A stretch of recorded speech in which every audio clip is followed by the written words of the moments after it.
রাখো হরি আল্লা রাখা। কবি রঞ্জন প্রসাদ। আমার ঘরের বায়ে থাকেন রাখো হরি, ডান দিকের পড়শি আমার আল্লা রাখা। কেউ বলতো এক বৃন্তে দুটি কুসুম, কেউ বলতো একই গাছের দুটি শাখা। রাখো হরি মজুর ছিল কারখানাতে, আল্লা রাখা খিদিরপুরে জাহাজ ঘাটে। হপ্তা জাপায় মোটামুটি দিন চলে যায়, দুঃখে সুখে দুজনারই সময় কাটে।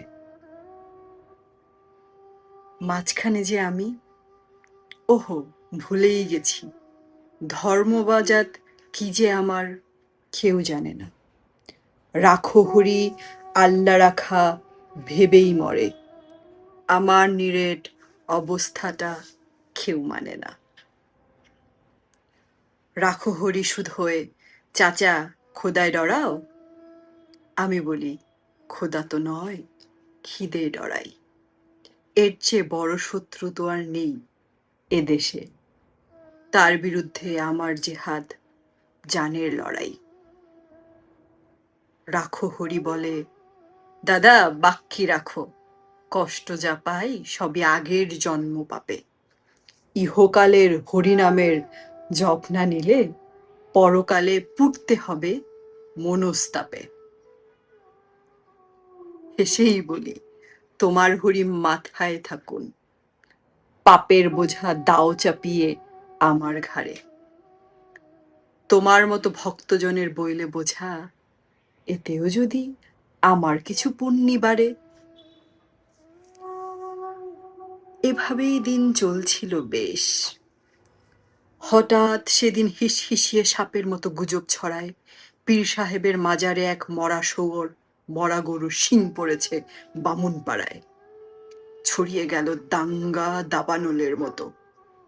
আল্লা রাখা রাফিয়ে এলো সরকি হাতে, রাখো হরির তেলে পাকা এক বাঁশের লাঠি, ভাটার মতো ঘুরছে দু চোখ রাগের তাতে। দুহাত ধরে বোঝাই ওদের, হচ্ছেটা কি যাচিয়ে দেখো এসব খবর সত্যি কিনা।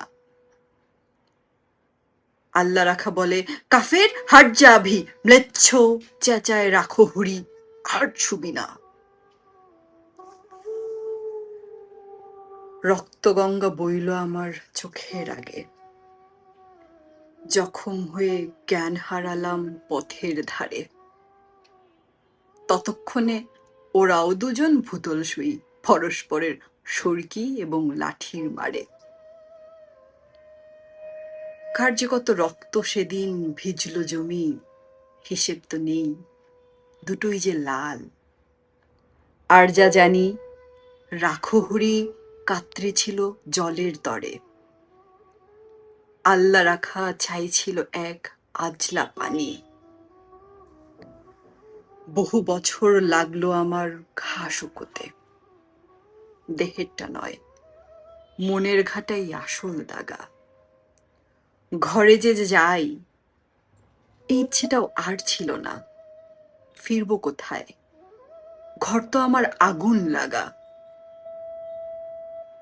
তবুও সেদিন চাইল কি মন গেলাম ফিরে, আকাশটা নীল অলস দুপুর উইসে পাড়া, উঠছে ফড়িং, কোথাও গ্লানির চিহ্ন তো নেই, ইতস্তত ভাঙা বাড়ির দেওয়াল ছাড়া। আমবাগানটা তেমনি আছে শীতল ছায়া, গাছের নিচে কুড়িয়ে রাখা আমের ঝুলি, টলটলে জল তালপুকুরের পাড় ডিঙিয়ে কাদের দুটি দস্যি ছেলে ওড়ায় ঘুরি। হঠাৎ যেন বাজের মতো চমক দিয়ে এক নিমিষে উধাও হলো মনের থোকা। সুতো টানছে আল্লা রাখার ছেলে করিম, লাটাই গুটোয় কানাই রাখো হরির খোকা।